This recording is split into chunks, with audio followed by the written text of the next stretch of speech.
کیا سگریٹ پینے سے وضو ٹوٹ جاتا ہے؟ نہیں ٹوٹتا، نسوار لگانے یا گٹکا کھانے سے وضو ٹوٹ جاتا ہے؟ نہیں ٹوٹتا۔ کیا عورت کو ہاتھ لگ جائے یعنی ٹچ ہو جائے تو کیا وضو ٹوٹ جاتا ہے؟ حنفیوں کے نزدیک وضو نہیں ٹوٹتا، کیا گالی دینے یا گانے سننے سے وضو ٹوٹ جاتا ہے؟ نہیں ٹوٹتا۔ کیا بغیر وضو مسجد میں داخل ہو سکتے ہیں؟ جی داخل ہو سکتے ہیں، کیا کپڑے تبدیل کرنے سے وضو ٹوٹ جاتا ہے؟ نہیں ٹوٹتا۔ کیا ایک ہی وضو سے 5 نمازیں ادا کر سکتے ہیں؟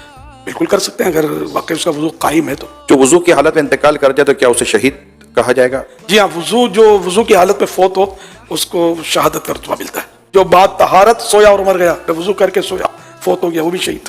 ایک ہاتھ سے سر کا مسح کر سکتے ہیں؟ ہو جائے گا مسئلہ۔ سر کا مسح کیسے کرنا چاہیے؟ سنت تو یہ ہے کہ جیسے کہ دونوں ہاتھ تر ہیں اور سیدھے یہ ہاتھ ملا کے اس طرح لے جائیں کہ ہر بال جو ہے یہ اس پر تری پہنچے پانی کی، سر کے جتنے بال ہیں نا ظاہر ان سب کے اوپر آ جائے، یہ سنت ادا ہو گئی۔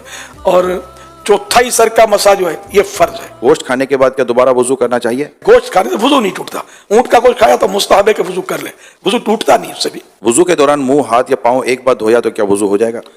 وضو ہو جائے گا، سنت چھوٹی، کیا ناخن کاٹنے سے وضو ٹوٹ جاتا ہے؟ نہیں ٹوٹتا۔ شیشے کے سامنے کھڑے ہو گئے تو وضو ٹوٹ جائے گا؟ آئینہ دیکھنے سے وضو نہیں ٹوٹتا۔ وضو کے بعد دعا پڑھنے کی کوئی فضیلت ہے؟ حدیث پاک میں جس نے اچھی طرح وضو کیا اور کلمہ شہادت پڑھا اس کے لیے جنت کے 8 دروازے کھول دیے جاتے ہیں، جس سے چاہے اندر داخل ہو۔ کلمہ شہادت اشہد ان لا الہ الا اللہ واشہد ان محمد عبدہ ورسولہ صلی اللہ علیہ وسلم، یہ ساتھ میں یہ کہ اچھی طرح وضو کیا۔ یہ دشواری اس میں تھوڑی کمزوری ہے ہماری، کہ اچھی طرح وضو ہم کرتے نہیں ہیں۔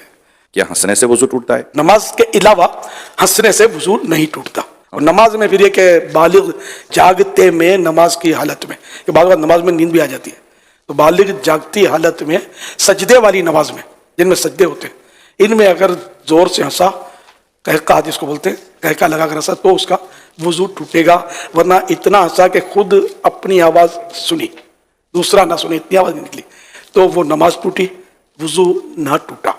اب مسکرایا، کچھ بھی نماز نہ آواز آئی نہ خود کو نہ کسی کو، تو نہ نماز ٹوٹی نہ وضو ٹوٹا۔